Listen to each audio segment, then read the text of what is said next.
Hi, I'm Stephanie Jaworski of joybaking.com. Today we're going to make a chocolate banana bread, and this is what it looks like. This bread is wonderfully moist and it tastes of chocolate and sweet bananas. It's really good, and what's really great about this, it's so easy to make. So the first thing that you will need to do is to preheat your oven to 350 degrees Fahrenheit, which is 180 degrees Celsius, and then you will need a loaf pan. This is 9 by 5 by 3 inches, which is 23 by 13 by 8 centimeters. And then you can just butter the inside of your pan, or today I'm just going to spray it with a non-stick spray. And then I'm just going to line the bottom with a piece of parchment paper to make sure that our bread doesn't stick. Okay. There we go. So now, it's a quick bread, which means it's quick to make. Who doesn't like that? And I'm not using a mixer, either the stand mixer or hand mixer. I'm going to make it by hand. You could use a stand mixer if you want, but it's just so easy to make. You need 2 bowls, one for your dry ingredients, one for your wet. We'll start with the dry. You will need 1½ cups, which is 195 grams of all-purpose flour. You may know that as plain flour.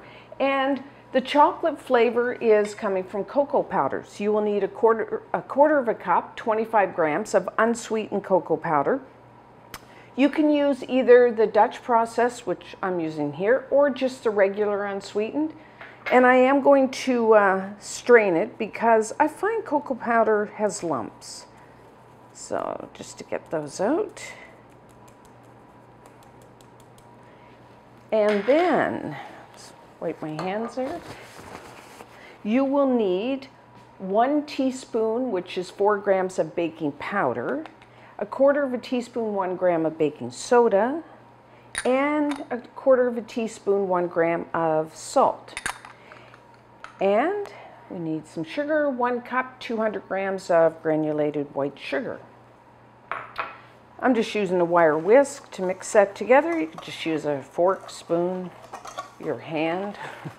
Just make sure everything's mixed together. And I'm going to do some add-ins here. I'm going to add a ½ cup, 50 grams of, I'm using toasted pecans. You could also use walnuts. I like to toast the nuts. It really brings out their flavor. So what you need to do is just put them in the oven for about 8 minutes until you start to smell them, and then let them cool and then coarsely chop. So like I said, I'm using pecans. You could, and walnuts is really close relative to that, so you could use that. And then I'm adding some more chocolate chips, or some more chocolate. So I'm adding ½ cup, 85 grams. I'm using a semi-sweet chocolate chip. You could use a white chocolate chip. That would look nice because you'd have that contrast of the dark chocolate banana bread and then the white chips. You could use milk, or so that's what I'm adding. If you don't want to add the nuts or the chocolate chips, you don't have to. Just leave it out. Or if you would prefer just all chocolate chips or all nuts, you know, your choice. I'll let you decide on that. So that's our dry. Simple enough. So now for our wet ingredients. I have 2 large eggs. Have your eggs at room temperature. 2 large is 100 grams out of the shell. And then I'm just going to whisk those to break them up.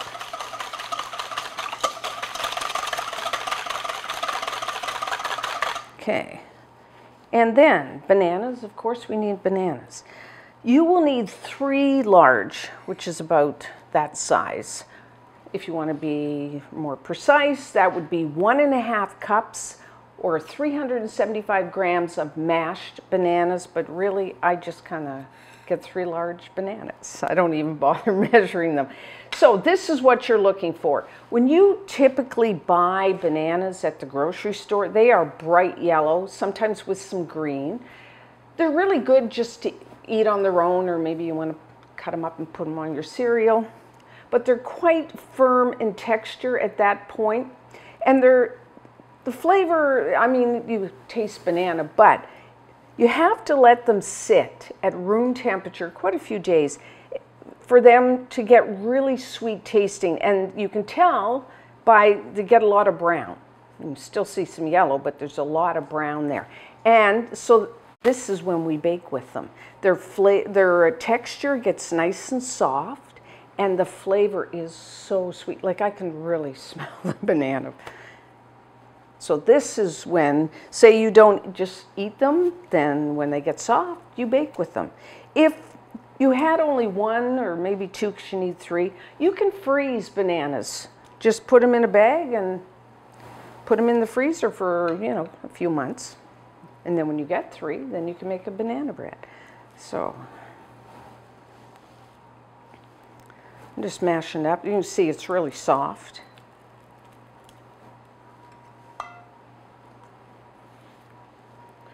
Okay. And there's brown. Don't worry about that on the banana. So I kind of squish it a bit with my hand, although it makes a bit of a mess. Some people like to put their bananas and mash them and get them like pureed in their food processor. You can do that, but be very careful. We don't want like them in liquid form. I just use a fork, or sometimes I just, just do it all with my hands, but today I'll use a fork and just do this. A little chunks, banana chunks I don't mind that in my banana bread. So that's why I do it by hand.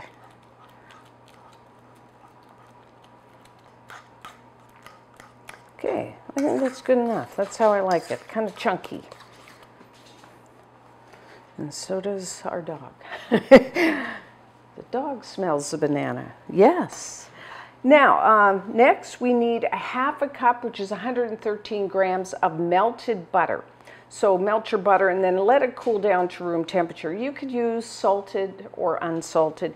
If you use the salted, then I would leave out that 1/4 teaspoon, 1 gram of salt that I put in with the flour. So just put that right in there. And I like vanilla. If you've seen any videos, you know I like vanilla. So I'm adding 1 teaspoon, 4 grams of pure vanilla extract. That's just for flavoring. So if you prefer, you don't want to add it or you don't have any in the house, just leave it out. So that's our wet.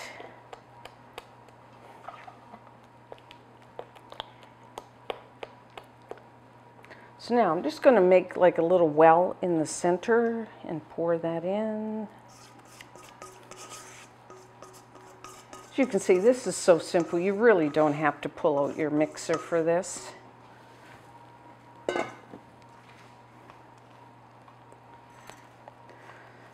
Okay, and then just stir it together. The important thing is just to stir it until everything's moistened, and then stop.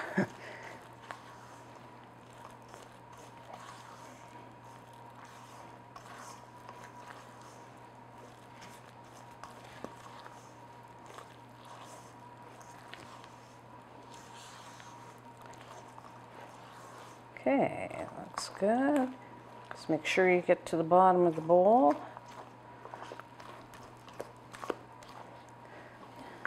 Okay, so we are done.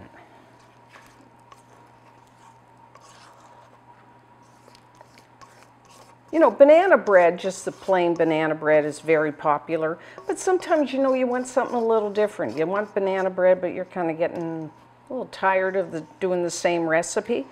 So try this one, especially if you like chocolate, which I do. Okay. And you can just use a spoon, or I'm just using an offset spatula. Now I know some people like to take another banana and either cut it into little rounds or strips and put it on top. You could do that. I don't have another banana, so I'm not. So there, we are ready to bake. Everyone's oven is a little different. I'm going to say between 55 and 65 minutes. Or it will rise, there will be cracking, Don't panic, that's normal. And take a wooden toothpick and insert it into the center, and it should come out just clean. I do like to rotate my pan front to back about halfway through baking just to get a nice even bake. So 55 to 65 minutes.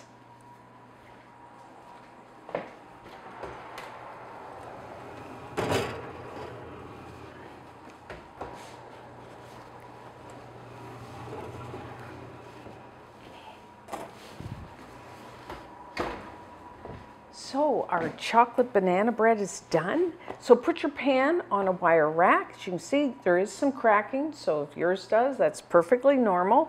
Toothpick insert into the center, came out clean. So now I'm gonna let it cool about maybe 15 minutes like this, and then we'll come back and take it out of the pan. So to take our banana bread out of the pan, just take a straight edge. I'm using an offset spatula. And then just go along the inside just to make sure it's not sticking to the pan. Okay, and then I'm just gonna flip it, peel the parchment, flip it back up. So now I'm just gonna let this cool down a little, and when we come back, we will try a slice. So now let's cut a slice. It's still a little warm, just how I like it. Oh, there we have it. Doesn't that look wonderful? See the chocolate chips and the nuts?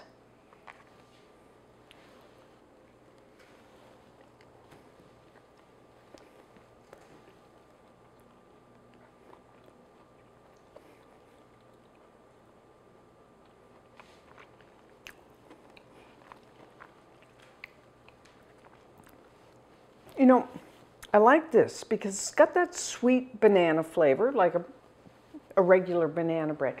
But I really like the addition of the chocolate. Just takes, to me, just takes up another level. But then I love chocolate. So you have the chocolate flavor. It's not, you know, we didn't use a lot of cocoa powder. So it's not like overpowering that chocolate flavor. It's fairly mild, especially because I use the Dutch processed cocoa powder, unsweetened cocoa powder. And then you've got that sweet banana flavor, a little bit of crunch from the pecans, toasted pecans, and then of course, a little more chocolate from the chocolate chips. You know, a really nice change from a regular banana bread. Not to say I don't love a regular banana bread. You can try either one, and we do have, you know, at joyabaking.com, our website or our YouTube channel for a regular banana bread. If you want that recipe, try them both. And until next time, I'm Stephanie Jaworski of joyabaking.com.